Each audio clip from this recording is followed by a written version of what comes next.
It's a pleasure to be here. Thank you for Shumei for inviting me out here to talk. I always love talking about olive oil. Can everyone hear okay? I'm not usually a microphone guy, but I'll do my best here.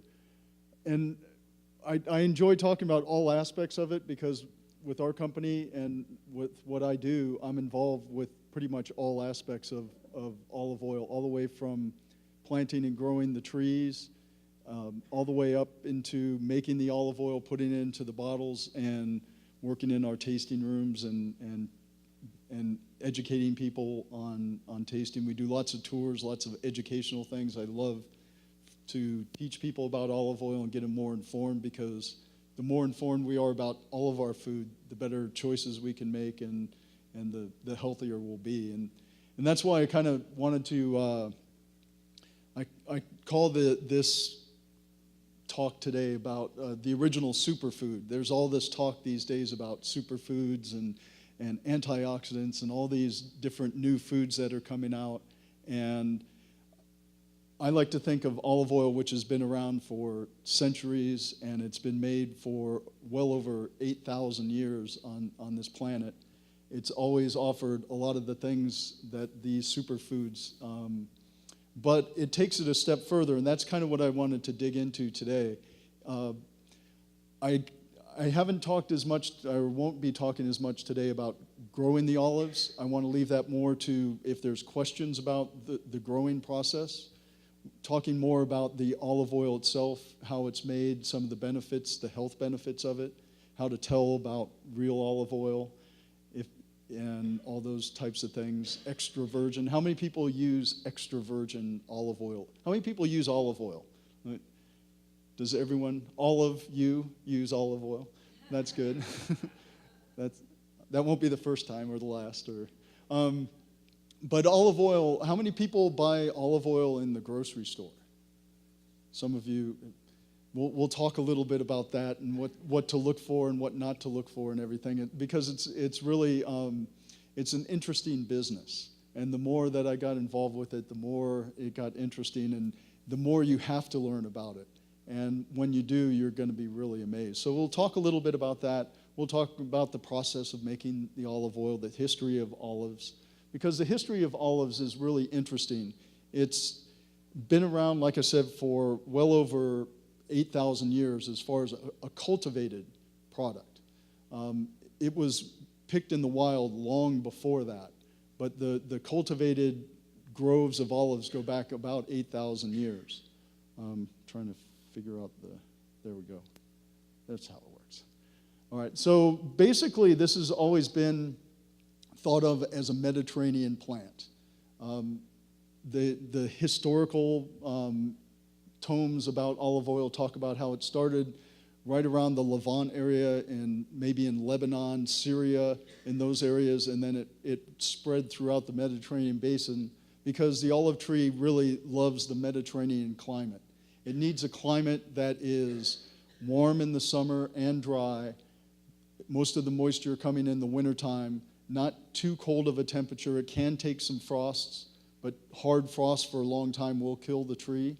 So it needs a very temperate climate, which it found throughout the Mediterranean, and it thrived all around the Mediterranean Ocean. When we think about olive oil today, we tend to think about Mediterranean climates, mostly Italy. Every time I go somewhere, everyone's talking about Italian olive oil and like the Italians invented olive oil. As we did more research on it, we were doing a project at our ranch working with UC Berkeley, the entomology department, and there's some pests, some invasive pests that have come into California from Europe that are attacking some of the olive trees, and there's no predators for that particular pest. So generally, wherever there's a pest, there's a predator. So they had to go back to find the original area for olive trees to find this predator. So they searched the Mediterranean for this predator, couldn't find it anywhere around the Mediterranean. So they had to dig in deeper. They had to do some genetic research. They've come to find out that the olive tree really originated in sub-Saharan Africa. It's an African plant that was brought across the desert to the Mediterranean.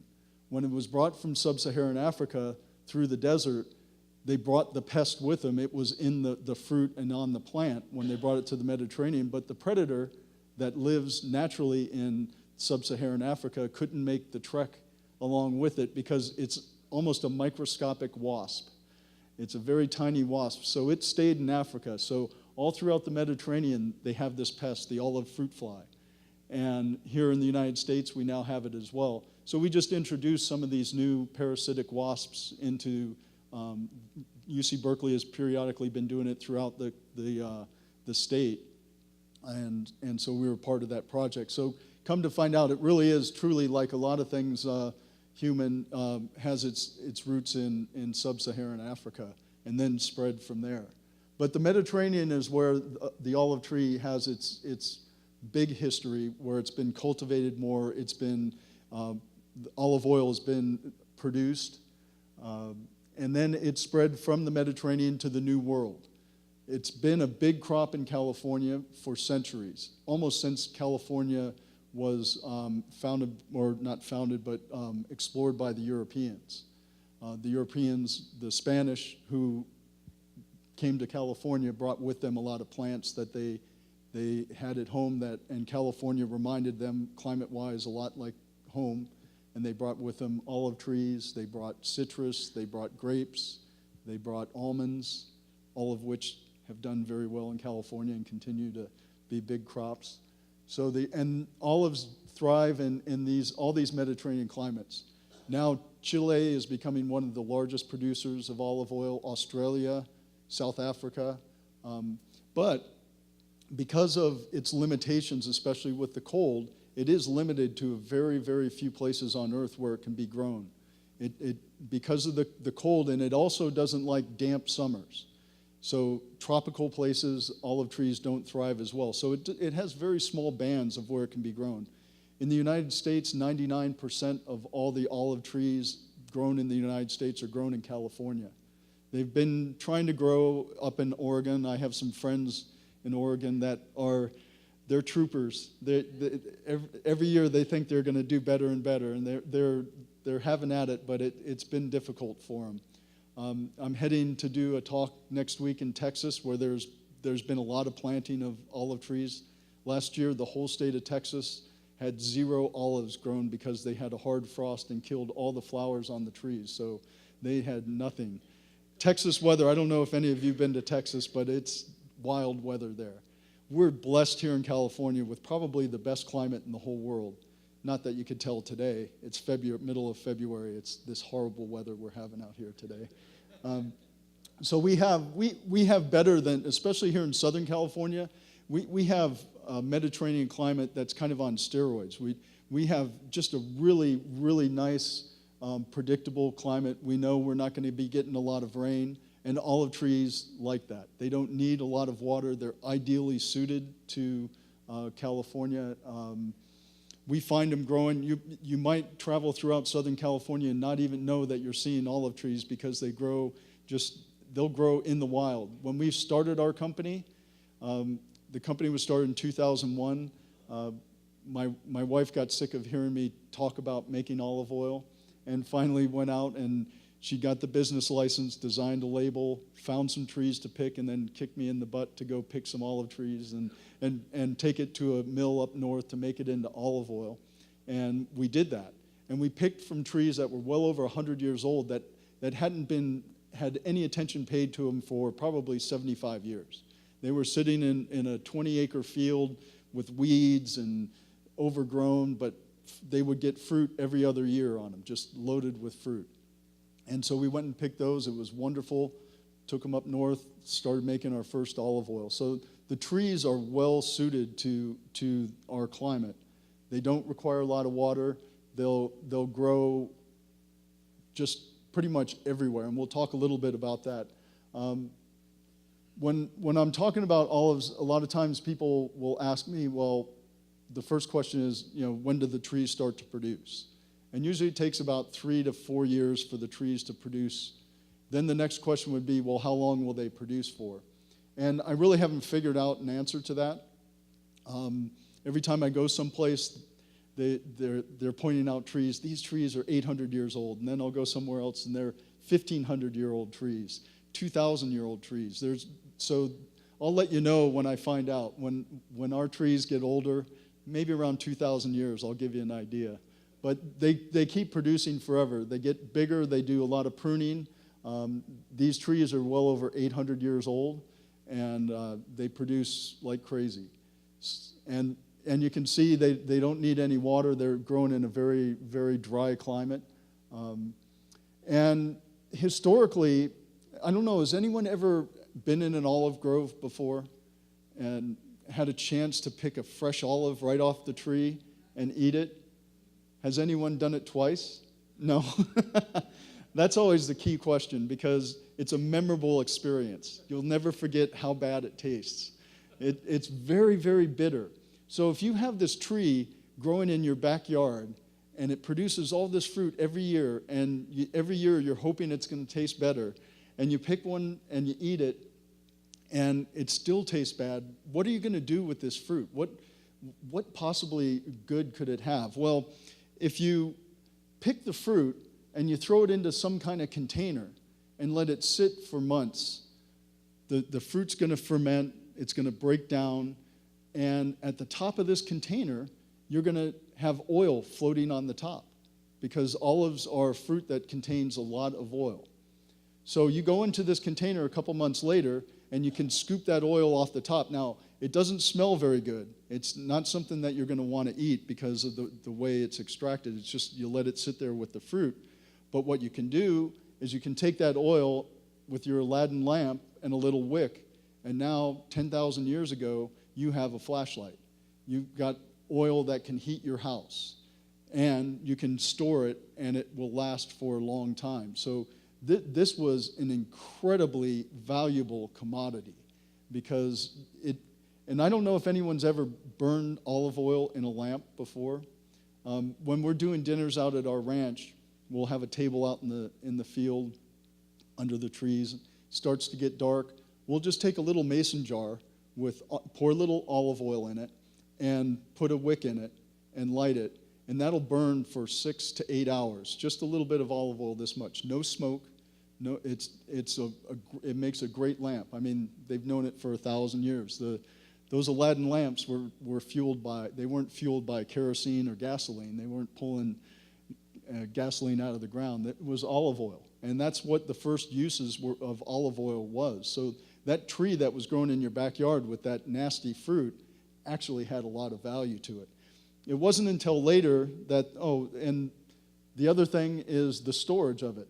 If you needed to move it around, the typical way of storing olive oil, does anyone recognize what that's a pigskin? They would use the pigskin, sew it back up, and fill it with olive oil, and that's how they could transport it around. And that was used for a long time as the containers for olive oil for moving it around, because those big pots that you would put the olives in were just too bulky, but you could throw that under your arm and take it to the market. And so that was before football. That's what pigskins were used for. But making the olive oil is something that has been done for thousands of years, but there was a big change when they mechanized it. Instead of taking those olives and putting them in a vessel and waiting for them to yield the oil out when they wanted to, if you created some mechanization where you could squeeze that oil out quicker, it would make it much more efficient. Well, what they found was not only did it make it more efficient to get that oil, but you also, when you got that oil right out of the fruit that quickly, it smelled delicious and it tasted good. And it really, really, really was an important food product because it's a fat. Humans desire fats for a reason, because fats yield more energy than any other food product. And up until recently, foods that had energy in them were the most important thing.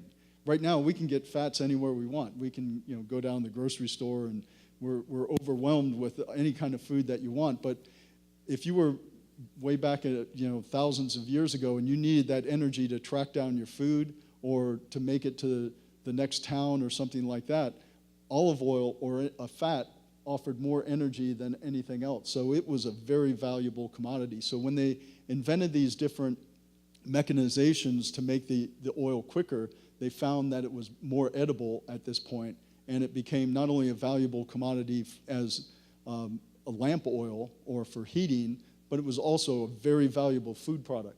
It was a fat, gave you a lot of energy, but you could store it in that pigskin and ship it around or keep it in your house for 2 or 3 years, and it's still going to be good. There aren't many fats like that available, even today, that will last for as long as olive oil. And we'll talk a little bit about why that is. So when we're making olive oil, we have choices. The lucky thing when we're doing that is, just like with humans, picking that olive off the tree and eating it doesn't taste very good. Doesn't taste good to animals either. So we have choices. When I'm picking grapes, we grow grapes we make a little bit of wine, we make a lot of vinegar. I know the perfect time to pick my grapes. It's the day after the birds ate everything and I get what's left over. Because everything wants to eat grapes. They're sweet, they're juicy, and so you have all these animals and even the kids next door coming after your grapes. Olives, not so much. So we can pick olives early in the season, and the season here in the northern hemisphere starts around September and runs all the way through the winter. We just got finished. Actually, we have a couple more acres to pick here at the end of February. So we pick periodically starting in September and go all the way into sometimes into March. If we're picking in early in the season, we're going to get those green olives. They're going to be really, really green, really, really hard, and they don't yield a lot of oil. But the oil that they yield is very fragrant. It's very, what we would say on the taste panel is pungent. It's got a lot of flavor to it. It's got a lot of antioxidants in it. It's a really unique flavor that most people, the first time they try it, it's pretty strong. It would be like if you've never tasted coffee before and the first coffee that you get is a double espresso with no sugar. It's really strong. But we can wait until later in the season when the olives turn black and harvest them then. We get an olive oil that's going to be more soft and buttery, and we yield a lot more of that oil. And that's pretty much today, especially in the United States, the type of oil that most people like. They haven't acquired a taste for that more bitter, pungent oil. The soft, buttery oil is what we find is the oil of choice. Bitterness is an acquired taste. You don't start off drinking black coffee. You don't start drinking really strong red wines. People like a little sweetness, a little softness, and they work their way into it. But once you acquire a taste for bitterness, it's something that you crave. It becomes something that you look for, and those really green, pungent olive oils become very desirable. And we make probably 25% of the green olives and 75% of the black right now, but that's slowly changing. As far as growing the olives, it's one of the easiest plants in the world to grow. The only way I've found to kill an olive tree is to give it too much attention. Too much water especially. Too much water will definitely kill an olive tree, especially in clay soils or soils that don't drain that well. But the trade-off, and there's always a trade-off, harvesting. Harvesting olives, they're very small. They're a fruit, and they're a drupe. So they're related to cherries, and they grow kind of like cherries on the tree. So they're difficult to get off. It's a lot of work. And we're always trying different things to get more efficient at harvesting. Here we have these mechanical rakes. They kind of vibrate through the trees. And those work pretty well, but they break a lot. We put nets down on the ground. The olives fall into the nets along with lots and lots of leaves, and we blow the leaves off. We now capture the leaves too and use those for making tea. Olive leaf tea is becoming a very popular drink now. It's especially these days with all the flu going around. It's a really good natural antiviral, and so we're selling the leaves for tea as well. So we'll pick up those olives and then we'll take them to the mill as quickly as possible. We're always working on better ways of harvesting the olives because the quicker you can pick it and get it to the mill, the better your olive oil is going to be. You don't want that olive oil to sit around, or the olives to sit around before you make it into oil. When they sit around, they're a fruit full of sugars and carbohydrates, and those things are going to start to ferment. And that fermentation creates a flavor. On the taste panel, we call that flavor fusty. How many people have ever had fusty before? No? No, come on. It's a fermented flavor.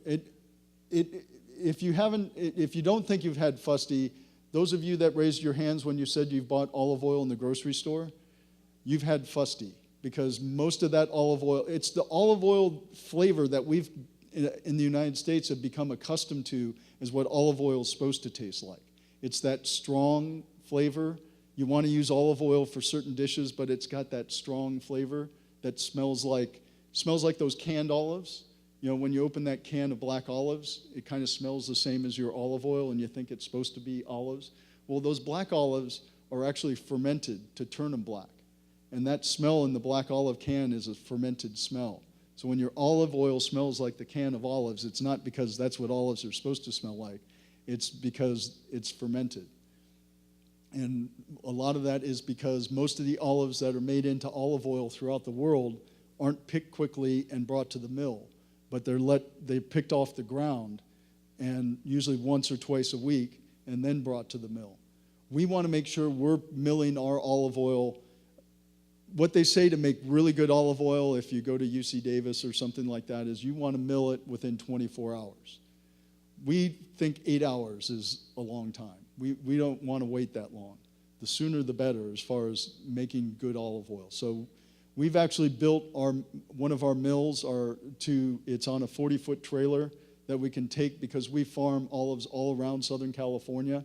So just like driving here today, it's supposed to be an hour and a half drive. It ended up being 2.5 hours because of traffic. In Southern California, we hit lots of traffic. So we want to be able to park our mill right where the trees are, and as they're picking it, we can make it into oil. Once it's made into olive oil, it's very stable. When it's in the fruit with all the carbohydrates and the water and everything, it's prone for fermentation. So we want to pick the olives as quickly as possible, bring them to the mill, make it into oil where it's going to be nice and stable. So every year I'm going to some kind of exposition or something like that where they're selling the newest, greatest tool to pick olives, and I'm always a sucker for gadgets, so I'll usually buy it, and it usually breaks within like 2 or 3 days, or it's too heavy, or it flings olives all over the place. So we're back to those pneumatic rakes, but usually the tool of choice when we're picking olives is a bamboo stick. And you hit the trees in the right spot, and the olives come raining down. When you get good at it, you can tell just the right spot to hit them. So that's basically the way that we harvest olives. Now, in some areas of the world, they don't have a lot of labor. I worked at a mill in Australia.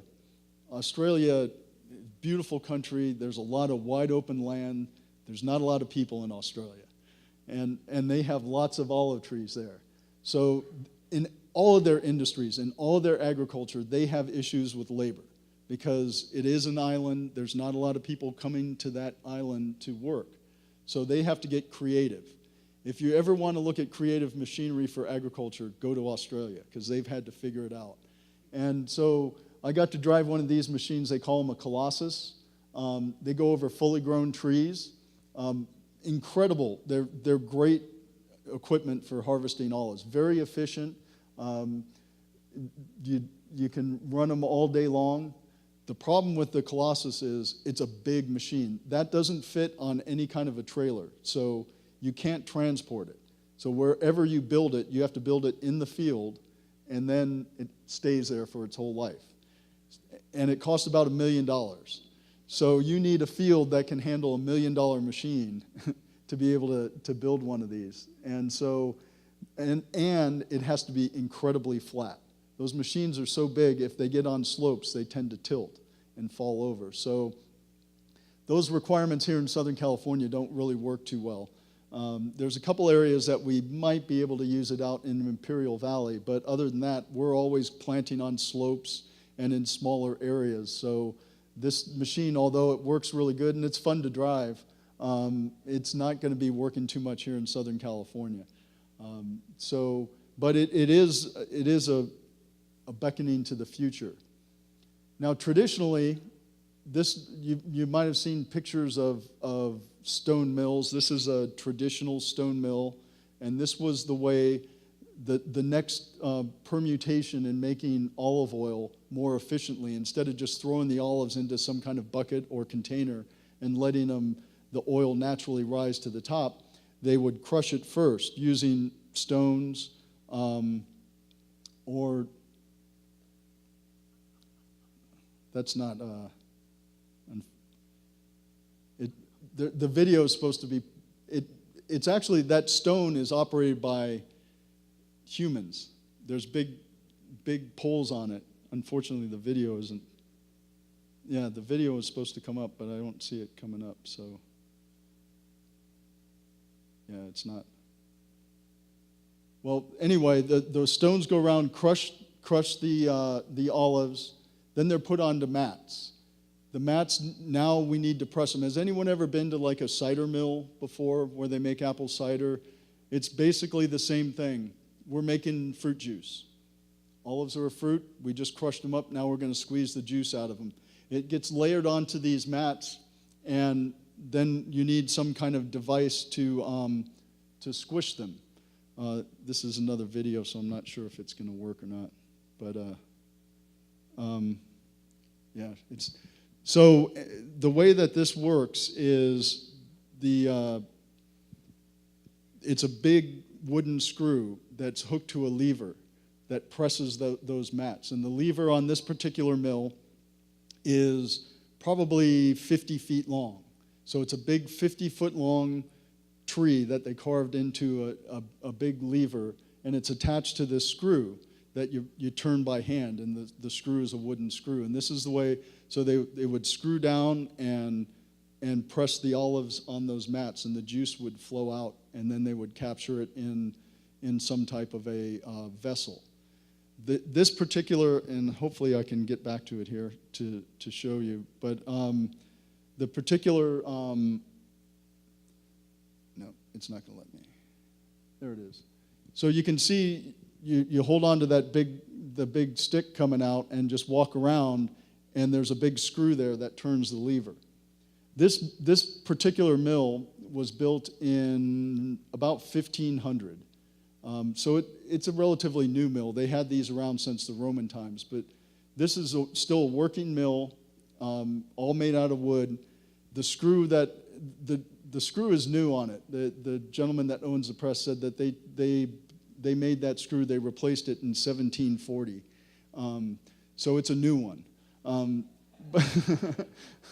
But it's still operating. It still makes olive oil. It can be operated by hand. It's an amazing machine.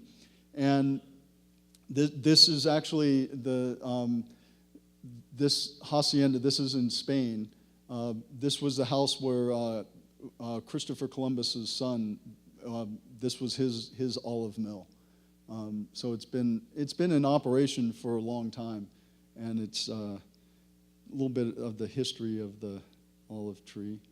Now, what we do, we have several different mills, but we've modernized them a little bit. This is one of our stone mills, but it's made out of stainless steel, so we can sanitize it, clean it, and we get a lot fresher oil out of it.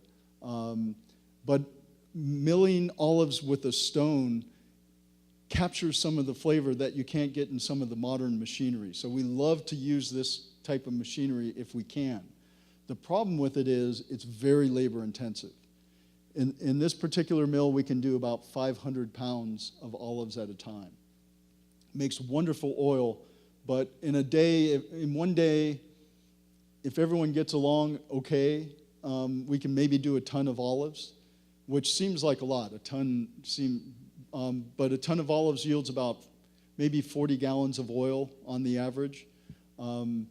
And so it makes really good oil, and a lot of our traditional oils are made in this way. We also make a lot of flavored olive oils, and the flavored olive oils we make by crushing them, the flavors with the olives. Like if we're making the blood orange olive oil or fresh basil or garlic, we'll be throwing that right into the crusher. Well, the stone mill is a very gentle way to make the olive oil. It doesn't crush really hard, so we don't get as much flavor out of it. So we have other more modern mills where we do that. But for some of our good traditional oils, we will use the stone mill. Once again, a video that... Now, this is another modern mill. This is the way most olive oil is made in the world today. It's in a centrifuge. So the olives are crushed really quickly in a hammer mill, and they go into these horizontal cylinders that spin at about 3,500 RPM. And what that does is it pushes all the solid material to the outside, keeping the lightest material in the middle, where they have a tube. The lightest material is going to be the oil, right? Because the solids are heavy, then you have a ring of water, and then the ring in the middle is going to be your oil. So with the little opening in the middle, the oil just pours right out. So it's pretty efficient. The olives are getting crushed. They're mixed a little bit, and then they go into the centrifuge, which separates out the oil and the water and the solids. We operate a couple of these centrifuge machines. Our biggest one does almost 2 tons in an hour, which for us is like fantastic. This particular mill here, you can see, from what you can see, there's like 8 of them. There's another 8 on the other side. Each one of those centrifuges does 12 tons an hour. It's a mill in Spain. The Spanish make, just in this one mill, they probably spill more olive oil in a day than we make. They make incredible amounts of olive oil there. I don't know if anyone's ever had the pleasure of going to southern Spain. Great place to visit. But you can drive for hours and hours and hours through olive trees, just hillside after hillside. 45% of all the olive oil made in the entire world is made in Spain. And this is actually an exception. This is a really beautiful modern mill. Most of the mills in Spain don't adhere to the cleanliness that this one does. They're a little bit stinky. But this is a really nice mill. But no matter how you make the olive oil, you end up with a beautiful oil coming out right from the olive. You don't need any chemicals to get it out. You don't need any heat treatment or anything like that. The olive's just going to yield its oil on its own, which is what makes it so incredible and why historically it's been significant for a long time, because you don't have to do a lot. You don't have to have an industrial process to get this to happen. And when you put a little cup in there and taste this right when it comes out, it's absolutely delicious as well. Now, if we compare this is just like a little chart of a seed oil manufacturing process, because now we have access to all these other fats. Before, you had your olive oil. Actually, in Europe, they divided the world into the people that ate oil and the people that ate butter. And it was the North and the South kind of thing. Everyone in the South, in the warm climates, used oil for all their cooking, for all their fat. The people in the North who couldn't grow the olive trees used butter for all their cooking and everything. Now we have access to just a plethora of different edible fats. A lot of seed oils. Seeds contain a lot of oil per ton. Olives generally are right about 15 to 20%. There's some seed that have maybe 35 to 40% oil in them. But the problem is getting it out. There's a reason why we haven't been using cottonseed or any of these other seed oils. Sesame is an exception to that. Sesame is fairly accessible. You still have to heat the seed up to get the oil out in any kind of a quantity. So you kind of degrade it a little bit, take some of the antioxidants and everything that are naturally present. But this process is highly industrial. It's pretty efficient. But because extracting oil from anything with hexane gets almost all the oil out. Hexane is great at taking oil out. Not so good for humans, though. So you have to then take the hexane out, separate the oil. Now you have an oil that really stinks. It's almost black in color. So now you have to deodorize it. You have to decolor it. You have to filter it. You have to do all these industrial processes, all done under heat to get your seed fat. And this is pretty much whether you're making coconut oil. Some coconut oils, they'll do what they call an extra virgin process, which is hard to find, but is pretty nice oil as far as flavor is concerned. But most of the seed oils, like canola, how many people use canola oil? No one? If you're buying olive oil in the grocery store, you're probably using a little bit of canola because they usually cut it with. But how many people know what a canola is? Yeah, rapeseed, right? Yeah, Canada oil. Yeah, and so it's really just a marketing term. But there's all these seed oils that make edible fats very cheap, but they're not real healthy for you. Even some of these, like they say that you see advertising now because health benefits of fats are big. You're going to see that they're monounsaturated fats, and they're going to lower your cholesterol, which up until recently, lowering cholesterol seemed to be a goal of people, because if you lower your cholesterol, your heart's going to be better off. Well, there's a lot of research out right now that shows that it's not the cholesterol that is hurting you as much as it is inflammation that's hurting your heart. So, and the types of monounsaturated fats that you have make a big difference, and we'll talk a little bit about that as well. Because there's more to it. We're always looking in our modern society for the magic bullet. You want something that's always going to be like easy. And if this is good for you, more of it's got to be better for me. And I'm going to believe any research that I see on the internet because it's got to be true, right?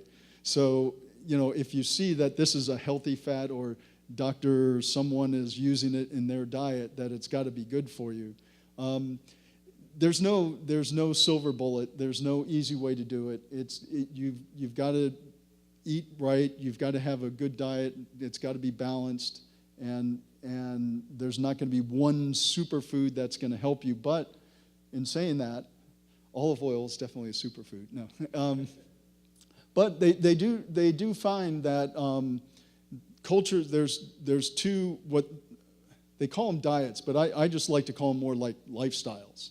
The Mediterranean lifestyle, where you eat a lot of fruits, vegetables, nuts, very small portions of protein, and your fat is generally plant-based from olive oil, have the lowest risk of heart disease and cancer. The other is diets that have fish fat as part of their diet as well. So those two things definitely, those lifestyles and not necessarily diets. Diets always sound a little bit too like constraining. So as we talked about, fats are definitely energy. My wife likes this one. Because that's what fat is. It's nature's way of storing energy, and our body needs it. Our body needs not only that energy, but if you think about every single cell in your body has fat that keeps it together. It has a ring of fat around it to keep everything else out of it. That's what the cell membranes are made out of. If you're not getting enough fat, you're not giving enough energy and enough consistency to your cells. And we've gone through a long period here in the United States of these low-fat, no-fat, diets that have really hurt our health in a lot of different ways. So fat is definitely not a four-letter word.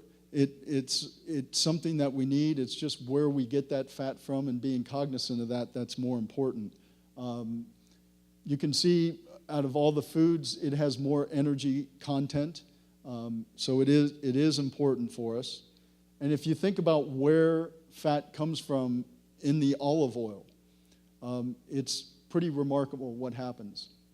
The sunlight hits the leaves, the leaves go through photosynthesis. That creates energy within the plant. Now, the plant is storing that energy in different ways in different parts of the plant. In the woody parts, it's storing it as carbohydrates mostly. It stores a little bit as proteins in different parts of the plants as well. In the fruit itself, it's storing that energy as fat. There's little cells in the fruit that are stored fat from the solar energy, because when that fruit falls off the tree to the ground and underneath the soil, when the seed is starting to put out its first roots and its first leaves, it needs some energy. It doesn't have solar energy at that time. So it's getting that energy from the fat that's in the fruit.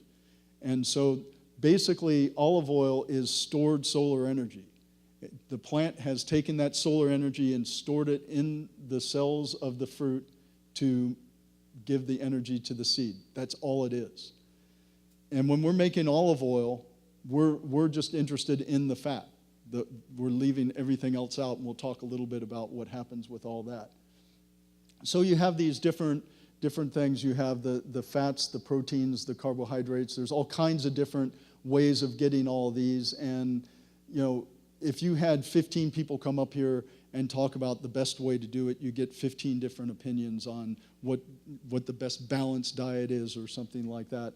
But we need all of these in certain ways to be healthy, and learning more about where your food comes from, how it's made, how natural it is probably the most important thing you can do for your health, besides looking at what the newest diet fad is on the internet. We're talking about fats, and there are different kinds of fats. You have saturated fats, you have monounsaturated and polyunsaturated. So the saturated fats are mostly like animal fats. They're fats that are going to be mostly solid at room temperature. And those have been really given a lot of a hard time lately too, as not being good for you. But humans actually grew up with animal fats a lot, and we can process them better than some other fats. And some of them taste really good. Butter is pretty yummy.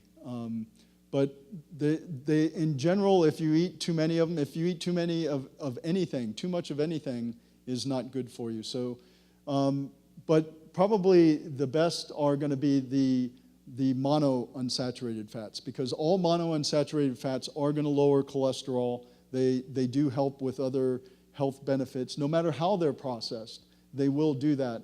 And they tend to be the healthiest oils for you. There's other ones like the polyunsaturated fats. Those would be things like coconut oil that are not quite solid at room temperature. The debate on those, whether they're really good for you or not, are up in the air. Right now, they say that coconut oil is really good for you, but there's a lot of new research coming out on that too. So there's all kinds of different fats that you can choose from. But I always say, if you know where your food's coming from, olive oil is a fat that comes from a plant that is very easily extracted without any chemicals, without any heat. It can store for a long time. It is just ripe with all kinds of other goodness. I forgot my book. I was going to bring it up, but I've got a book about this thick that just came out with all the research, the current research that on health benefits of olive oil on top of the monosaturated. That makes olive oil just a tremendous product. The other thing that makes olive oil interesting is what it does to the biome, because a lot of these plants, you have to go clear some land out to grow them. They take a lot of intensive things to keep them growing. With olives, traditionally, where you would grow the olives, you'd come to a valley, and in the valley floor by the river where all this nice soil is, that's where you would plant your row crops and your vegetables and everything. As you moved up the hillside, the soil got a little bit tougher. So maybe you'll throw grapevines in there, because the grapevines can handle a little bit tougher soil. You get to the top of the hill where it's nasty and rocky and craggy and nothing's going to grow, that's where you throw the olives, because the olives are going to do great there. And you can throw them up there and kind of ignore them. in about 5 or 6 years, you go back up there and start collecting olives because they'll do fine on their own up there. So you're going to find olives planted in the worst areas, in the worst soil. Even today, we're always picking areas in farmland that's really, really marginal. We've got experiments going right now, growing olives in soil that has been so salty that weeds don't even grow in it. And we're starting to have a lot of success with it. So they're just occupying areas that nothing else is going to grow. So you don't need to take over some other environment to grow the olives. And they're pretty easy to grow. They don't need a lot of water. We do water in a lot of our groves to make sure that there's water in the springtime so they have a consistent crop. As I mentioned a couple times, if you see wild olive groves, you're only going to see a crop every other year because when they're left on their own, they become alternate bearing. So with being in the business of trying to be consistent, we try to keep a consistent crop. And so we will use a little irrigation when we can, but we still have some dry farmed olives, and we generally go there every other year to get the olives, and we get a big crop. Now, we talked a little bit about making the olive oil. About 15 to 20% of the fruit is oil. So that means that 80% of the fruit is not oil. And we need to do something else with it. Well, this is what it looks like after it comes out of the centrifuge. Not the oil, but the other end. This is all the solids, and this is a machine that mixes the water and the solids together. We call it in the industry a two-phase machine because it comes out in two phases. One phase is the oil, and the other phase is the solid. And we found that this is the best way to get the olive pumice, we call it the olive pumice, out. And you can see it has different colors. Different types of olives give different colors. We'll take this. Consists of about 30% of the weight of this. Although it looks like it's mostly solid, it's actually mostly water. And if you ever eat an olive, that bitterness, most of that goes into the water. A little bit goes into the oil, but most of it's in the water. The bitterness is also raising the acidity level of the water. So that water that's mixed in with that solid is going to be a very good natural herbicide. When we spread that back out into the field, it's going to kill a lot of the small weeds. The solids are going to be a great natural compost, and so we're putting all the rest of that back into the field. The other thing that's interesting, if we think about, once again, what olive oil is, it's just stored solar energy as fat. That means that everything else that fruit took up, the potassium, the little bit of nitrogen, that's all in the water and the solids, and that's going right back into the field. So that means we don't have to bring in any outside fertilizers or anything like that, because when we're putting this back in the field, we're taking everything that the plant took up out of the ground and putting it right back in there. So the only thing that we're removing from the property is stored solar energy. Everything else stays there and goes right back into the soil. So we don't have to do additions or anything like that. So it's a real natural circle of life. A little bit about extra virgin olive oil. I want to, after we're done here, I think we have a table where we can do a tasting. And I want to take you through a little tasting so we can kind of see this in reality, all these differences. But I wanted to bring up a little bit about extra virgin. Extra virgin is, first of all, in general, I've always thought it's kind of a strange term, because who's ever heard of an extra virgin? I mean, it's just a weird, and so as I dug into it, come to find out, it's just a made-up name. Virgin olive oil is a term that's used throughout the olive oil making world, because virgin olive oil is olive oil that has nothing else in it. It's just the olive squeezed out. You take the oil and you separate it. That's it. Nothing else. So that's virgin olive oil. Makes lots of sense. The Italians, we make better olive oil. Ours is extra virgin. So they came up with all these rules on what extra virgin was, and those rules were basically just trade barriers.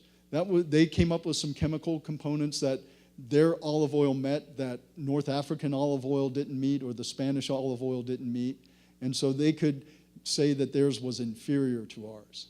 And so that's where the term, it started off as a trade barrier. And then it just became kind of in the lexicon and everyone thought that this is what it should be. So generally throughout the world of olive oil making, they've kept those standards. So if you go to Spain, they're making extra virgin olive oil. If it's labeled extra virgin, it had to go to a lab to be tested for about 5 different chemical properties and had to pass all those. And then it goes to a certified taste panel. The taste panel is tested 3 times a year to make sure that they know what they're doing, that they understand what all the flaws in olive oil are. Because once it passes the chemical test, it goes to a taste panel. The taste panel tastes that olive oil, makes sure there's 0 flaws in it, and there's some positive characteristics. So then it can be called extra virgin olive oil. We have the same panels in the United States. I sit on one of them. We certify olive oils all the time. I'm proud to say in California, less than 2% of the olive oils submitted ever fail. We make really good oil here, real high quality oil. The big problem though is we have no laws for imported olive oil. So imported olive oil, they can slap extra virgin on it. It didn't have to go to any taste panel, no lab tests, whatever. And the Italians know this, so they buy all that bad Spanish oil made in those big mills and blend it and bottle it in Italy. So that's why you always see Italian olive oil, you rarely see Spanish olive oil, because if it's blended and bottled in Italy, they can call it a product of Italy. If you look at small print on the back, you'll see it says made from olives from Spain, Turkey, Tunisia, and they ship it to the United States because we have no laws and we don't know any better. We've always thought that that's what olive oil is supposed to taste like, and not the fresh, fruity, fragrant fruit juice that it's supposed to be. When you walk into our mill, when we're crushing the olives, the first thing you smell is this aroma. You've never smelled it before, but it's incredible. The second thing that happens is you're hungry, because that smell also makes you hungry. It's like fresh baked bread or something. It's amazing. So what I always say is extra virgin is, because of all the different imported oils and everything, it really doesn't mean a lot. So what you want to look for in olive oil when you're buying olive oil is basically 3 things. First and foremost, you're going to look for a dark bottle, because clear bottles let light in. Light oxidizes the oil as quickly as air will. So clear bottles, not good. Second thing is, it's fruit juice. You want your fruit juice fresh, so you want to know when it was made. The nice thing about this fruit juice, it's going to last for a while. So a year or 2 old, it's still going to be good. And so, but you want at least a year that it was made, not a use by date. Use by dates don't really mean a lot. They slap them on. The use by date method in olive oil is really bad. So you want to know when it was made. The more information, the better. So dark bottle, when that olive oil was made. But the most important thing, it needs to say Temecula Olive Oil Company on it. But if it says California extra virgin, you know that it's gone through the taste panel. We make incredible olive oils here in California, and you're starting to see more and more of them appear on the shelves.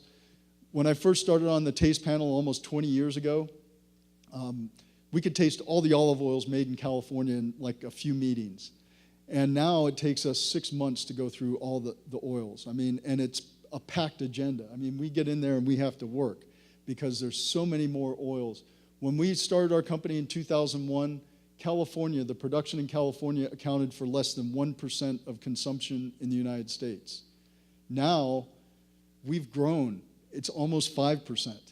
I mean, if you think of it as an industry, that's grown 5 times, over 100% 5 times, and we're still only 5% of the consumption, so there's a lot more to go. But we're making some great olive oils in California, and I encourage you to come up and do a little tasting with me, and we can talk a little. Any questions or anything? I know there's so much I could talk about. So once it's open, like at home, it's not already open. I mean, does it just store at room temperature for like a couple of years? Well, once you open the bottle, you want to use it as quickly as possible because now air's getting into it. So my general rule of thumb is I like to encourage you to buy olive oil in a size that you're going to use within a few months, 6 months. After that, it's probably, because you're getting lower and lower in that bottle, there's more air, it's not going to taste as good. No, refrigeration isn't going to slow that down. It's fine on the counter. It's just buy it in sizes that you're going to use quicker. I always say if you think about it more like fruit juice and less like flour, you don't need to buy a year's supply of olive oil. Buy a small size. You go to the store quite frequently for juice or for milk or something like that. Think about your olive oil that way and just buy it. And what you're going to find is because it tastes so good and you're using it for so many more things, you're going to eventually move up to the next size and then the next size. That's why you go to Greece, they have the big canisters of olive oil there because they're using it in everything. It tastes good because they'll go through that big can of olive oil in a month or two. So buy it in smaller ones until and it will last for up to 6 months. Refrigeration will help it a little bit. The problem with refrigerating good extra virgin olive oil tends to make it a little thicker. So when you pull it out of the refrigerator, then you have to wait because it's like ketchup, that anticipation. It's thick and it takes too long. So just keep it out of the sunlight is what I recommend. But it's easier accessible too if it's right around the kitchen. But storing it out of the light is probably the most important thing. Any other questions? Yes. Is it true the olive oil is not from getting the heat? So saute the vegetable? Yeah, there's a lot of talk about the smoke point of olive oil and how you can drizzle. Good olive oil should only be drizzled or dipped with bread. Total fallacy. The problem with that is most of those tests here in the United States, the labs that do those tests, they're getting that olive oil from the grocery store. Sometimes that olive oil isn't even 100% olive oil, but it is 100% fusty. And so it's old olive oil. It's going to burn rather quickly.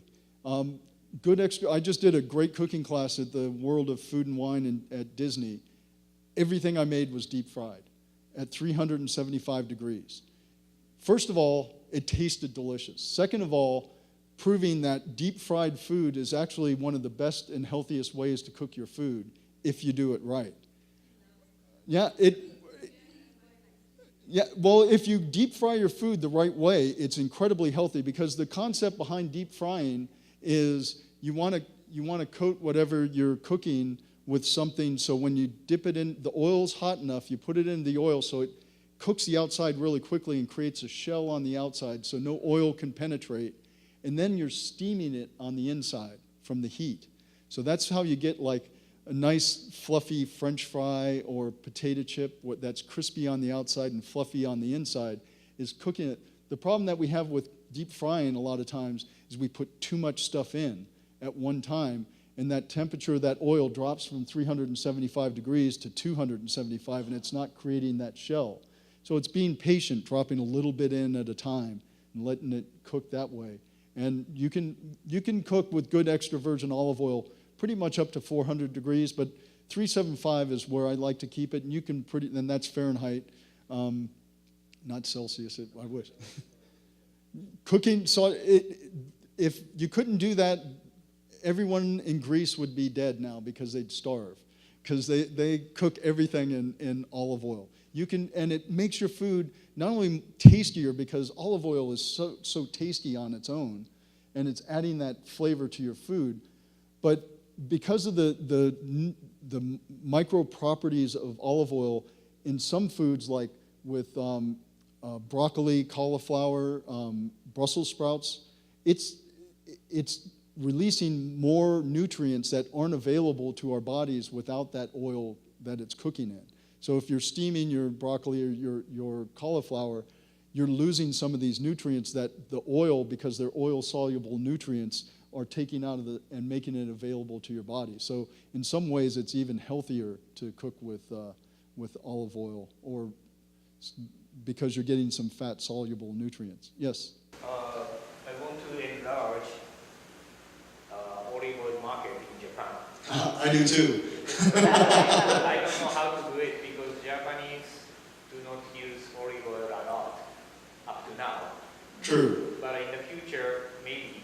But what can I do for this? Well, Is there any good way to do it? well, what we found the best way is to get people to taste it. Because what's remarkable is if you get someone, you give them a cup of oil with nothing else, no bread or anything, they're going to turn their nose up and go, I'm going to be drinking this. And they take a tentative little sip. And it's like a little light goes off in there. That doesn't taste too bad. The taste, first of all. The second of all, I know most cultures these days, health benefits are incredibly important in their food choices. And olive oil is the healthiest fat that you can choose for your diet. The second thing that at home, it's one of our favorite meals, is sashimi never tastes better than when you drizzle it with a really good pungent olive oil over the top of it. It is incredible. Sashimi with olive oil. You get a really green, grassy olive oil, and you just drizzle a little bit on top of that, and it is amazing. It changes the flavor profile of it, and so getting some chefs to do something like that to introduce people to it, I think the flavor, the health benefits, and all that, it happens. It's interesting. And I can't remember the name of the island in southern Japan. They're growing some olives. They've won a couple of major awards for their olive oil there. Yeah, and it's really good oil. They're growing some mission olive trees there, making incredible. And I think it's becoming kind of a little tourist mecca as well. It's becoming kind of a cult thing, which I think eventually goes into the mainstream. And I think a lot of, unfortunately, just because of topography and climate and everything, the olive never made it to that part of the world very strongly. And as far as growing it, it's going to be difficult. I mean, there aren't a lot of places in Japan you can grow olives. Even in China, with its landmass, there aren't huge areas. India has a little bit, but it is limited. But I think once you introduce people to a familiar way to eat with the olive oil enhancing that, it becomes much better. Sashimi with olive oil, you've got to try it. Well, like I said, I'd like to invite you to come up to our table and do a little tasting, and I appreciate your time, and thank you very much.